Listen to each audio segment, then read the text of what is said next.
साथियों, मैं एडवोकेट इंतखाब आज़ाद उत्तर प्रदेश में त्रिस्तरीय पंचायत चुनाव के बिगुल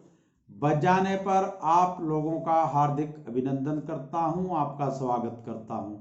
और साथ ही आप लोगों से अपील करता हूं कि एक जनप्रतिनिधि के रूप में आप अपना जो भी नेता चुने वो पढ़ा लिखा हो, शिक्षित हो, जागरूक हो और दलगत राजनीति से ऊपर उठकर, सांप्रदायिक भावना से ऊपर उठकर वो क्षेत्र के विकास पर ध्यान देता हो। वैसे मैं आपको एडवांस में बता देता हूं कि राजनीतिक दलों द्वारा स्थानीय स्तर पर जो नेता हैं वो एक रणनीति के तहत जिला पंचायत चुनाव में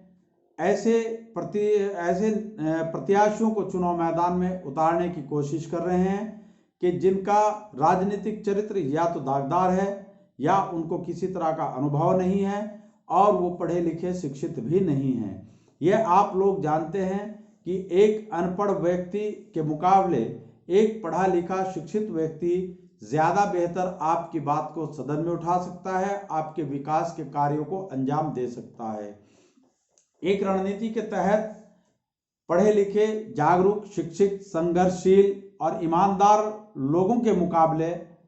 अनपढ़ और भ्रष्टाचार की दलदल में फंसे उन लोगों को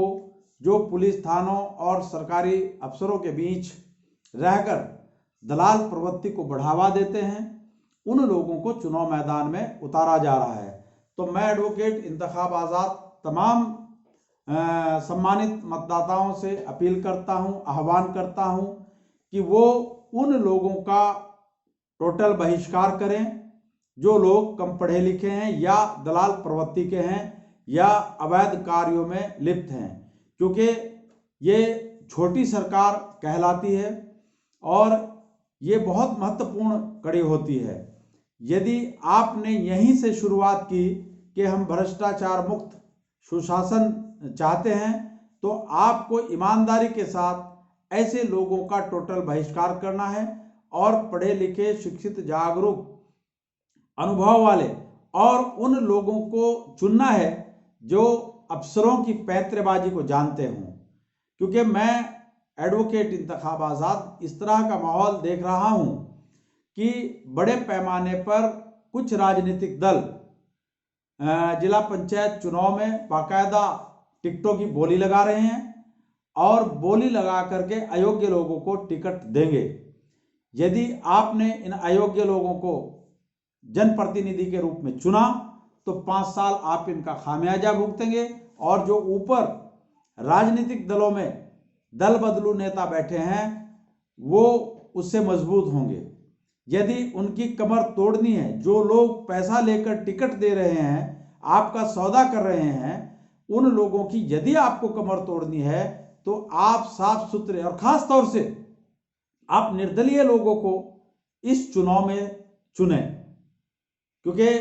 आपके द्वारा लिया गया एक फैसला ये बेहद खतरनाक होगा यदि आपने गलत व्यक्ति को अपना प्रतिनिधि चुना। आपके बीच में राजनीतिक दलों के नेता आकर आपको कोई हिंदुओं से डराएगा और कोई हिंदुओं को मुसलमानों से डराएगा। मैं आप लोगों को बता दूं, इससे ना तो उत्तर प्रदेश की सरकार पर कोई फर्क पड़ेगा और ना ही केंद्र सरकार पर फर्क पड़ेगा और ना ही किसी राजनीतिक दल का इससे कोई लंबा चौड़ा सरोकार है, क्योंकि हर चुनाव का अपना एक समीकरण होता है और वो उन्हीं मुद्दों के आधार पर लड़ा जाता है। बहुत सारे लोगों के दिमाग में होगी कि हम इससे फला दल को हरा देंगे, फला दल को जिता देंगे, इससे कोई फर्क नहीं पड़ेगा। ये सिर्फ केंद्र और मरकजी हुकूमत और सूबाई हुकूमत यानी केंद्र और राज्य सरकार जो कायदे कानून ग्रामीण विकास के लिए बनाती है, उन कानूनों के तहत आपके विकास कार्यों को अंजाम देने की खातिर ये प्रतिनिधि चुने जाते हैं। इसलिए मैं आप लोगों से आह्वान करता हूं कि आप ईमानदार और कर्मठ, संघर्षशील, ऐसे पढ़े लिखे शिक्षित लोगों को ही अपना प्रतिनिधि चुने जो वास्तव में अफसरों की पैंतरेबाजी को समझ सके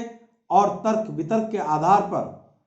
आपके क्षेत्र में ज़्यादा से ज़्यादा विकास करा सके। साथियों, आपने मेरी बात को ध्यानपूर्वक सुना। उसके लिए आपका बहुत बहुत धन्यवाद। और साथ ही मैं एडवोकेट इंतखाब आज़ाद आपसे अपील करता हूं कि आप अपने मोबाइल में यूट्यूब पर जाकर तहलका एक्सप्रेस चैनल को सब्सक्राइब करने का कष्ट करें। जय संविधान, जय भारत, खुदा हाफिज।